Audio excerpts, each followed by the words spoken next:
नमस्कार, जय हिंद। मैं आपके साथ में प्रजापति आरबी सिंह और आप देख रहे हैं डीपीएन लाइव। आज हम एक ऐसी घटना का आपको बताने वाले हैं जो मानव को शर्मसार करने वाली, तमाम मानव जाति के ऊपर एक ऐसा प्रहार जो आपने न कभी देखा होगा न सुना होगा।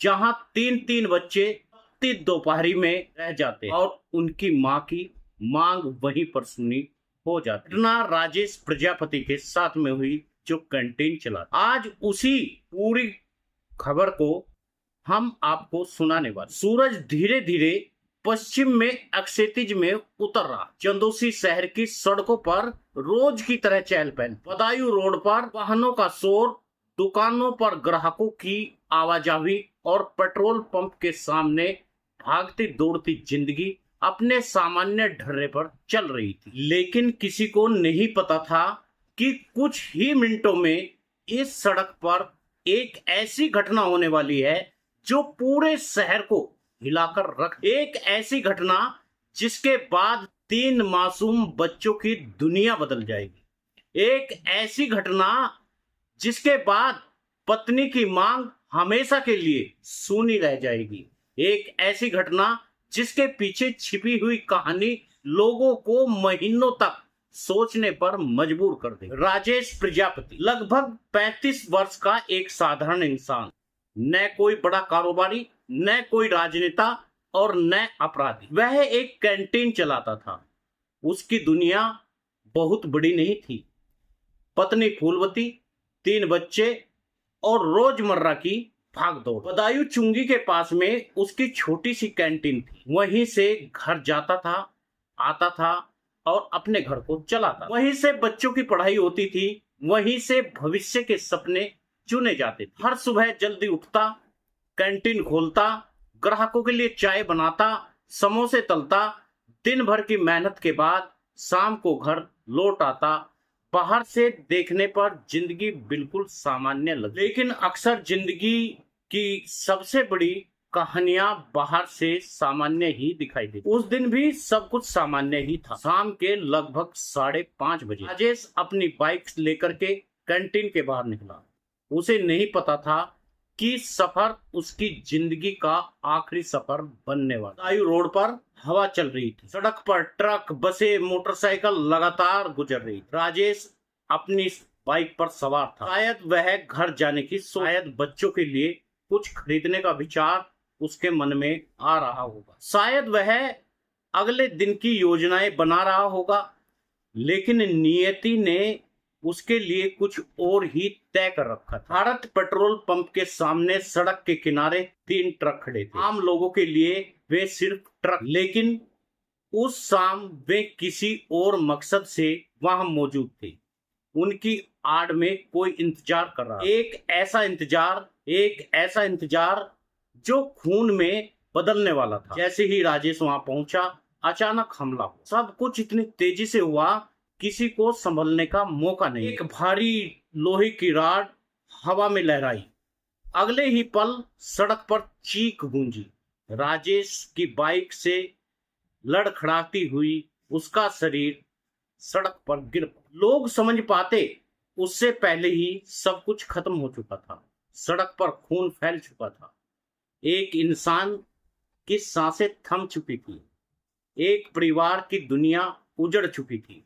हमलावर वहां नहीं। वह तेजी से सड़क की ओर भाग गया। कुछ लोग उसके पीछे दौड़े। कुछ लोग घायल पड़े हुए राजेश के पास पहुंचे। कुछ ने पुलिस को फोन किया, लेकिन तब तक बहुत देर हो चुकी। राजेश अब इस दुनिया में नहीं था। कुछ ही देर में खबर उसके घर पहुंची। घर में कोहराम मच। फूलवती की पैरों की जमीन खिसक चुकी थी। जिस पति के साथ उसने जिंदगी के सपने देखे थे, वह अब वापस नहीं आने वाला था। वह रोती रही, चिल्लाती रही, लेकिन मौत किसी की पुकार सुनती। उधर 3 मासूम बच्चे कुछ समझ नहीं पा रहे थे। 9 साल की माही, 7 साल का चिराग और 3 साल का छोटा सूर्य। उन्हें सिर्फ इतना पता था, घर में कुछ बुरा हुआ है। माही बार बार पूछ रही थी, पापा कहाँ हैं? लेकिन किसी के पास जवाब नहीं था। चिराग अपनी माँ को रोते हुए देखकर खुद रोने लगा और छोटा सूर्य शायद अभी इतना बड़ा नहीं हुआ था कि वह समझ सके उसके जीवन से क्या हमेशा के लिए छिन चुका है। कुछ देर बाद पुलिस पहुंची, घटनास्थल को घेरा। लोगों की भीड़ बढ़ती चली। हर किसी की जुबान पर एक सवाल था, आखिर राजेश प्रजापति की हत्या क्यों, किसने मारा और किस वजह से। पुलिस के आसपास के लगे हुए सीसीटीवी कैमरे की जांच हुई, गवाहों से पूछताछ की गई, हर छोटी बड़ी जानकारी जुटाई जाने लगी। लेकिन जितनी जांच आगे बढ़ती गई उतनी चर्चाएं भी बनने लगी। शहर के गलियारों में तरह तरह की बातें होने लगी। कुछ लोग पुरानी घटनाओं को जोड़ने लगे, कुछ लोग पुराने रिश्तों की चर्चा करने लगे, कुछ लोग फुसफुसा करके ऐसी कहानियां सुनाने लगे जिनका कोई आधिकारिक प्रमाण ही नहीं था। धीरे धीरे एक संभावना सामने आने लगी। कहा जाने लगा इस हत्या के पीछे व्यक्तिगत रिश्तों का विवाद। यह सिर्फ हत्या नहीं थी, यह उन जटिल मानवीय भावनाओं की कहानी बनती जा रही थी जिनमें प्रेम, ईर्ष्या, क्रोध, बदला और टूटे हुए विश्वास शामिल थे।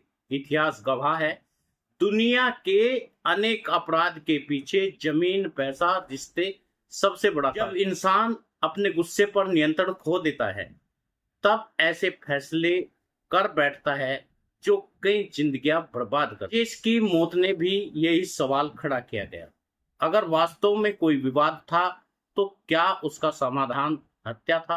क्या किसी एक इंसान की जान लेने से समस्याएं खत्म हो जाती है या फिर इससे ज्यादा जिंदगियां बर्बाद हो? एक शाम सिर्फ एक व्यक्ति की मौत नहीं हुई, शाम 3 बच्चों का बचपन घायल हो गया, एक माँ का सहारा टूट, एक बूढ़ी माँ का बेटा उससे छिन गया और शायद किसी दूसरे परिवार की जिंदगी भी हमेशा के लिए बदल। घटना के बाद सड़क पर लंबा जाम लग गया, वाहनों की कतारें दूर दूर तक दिखाई देने लगी। लोग रुक रुक कर घटना के बारे में पूछ रहे थे, कुछ लोग वीडियो बना रहे थे, कुछ लोग अफवाह फैला रहे थे, लेकिन सड़क पर पड़े खून के निशान एक ही कहानी कह रहे। हिंसा कभी किसी समस्या का समाधान नहीं हुई।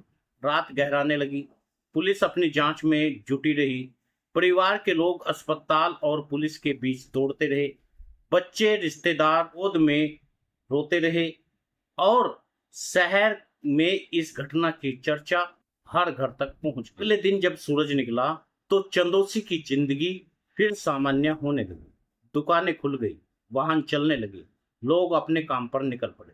लेकिन राजेश प्रजापति के घर में समय जैसे थम सी गया था। अब वहां हर चीज अधूरी थी, खाली पड़ी हुई कुर्सियां, दीवार पर टंगी हुई तस्वीर, बच्चों की कॉपियों में लिखा हुआ पिता का नाम और उन सपनों की परछाई जो अब कभी पूरी नहीं हो सकती। माही शायद आने वाले वर्षों में अपने पिता की तस्वीरों में ढूंढे, चिराग शायद हर सफलता के मौके पर अपने पिता की कमी को महसूस करे। छोटा सूर्य शायद इतना छोटा है कि उसने अपने पिता का चेहरा भी उसे ठीक से याद न रहे, लेकिन उनकी जिंदगी पर इस घटना का प्रभाव हमेशा, क्योंकि कुछ घाव ऐसे होते हैं जो समय के साथ भर जाते हैं मगर उसके निशान कभी नहीं मिटते।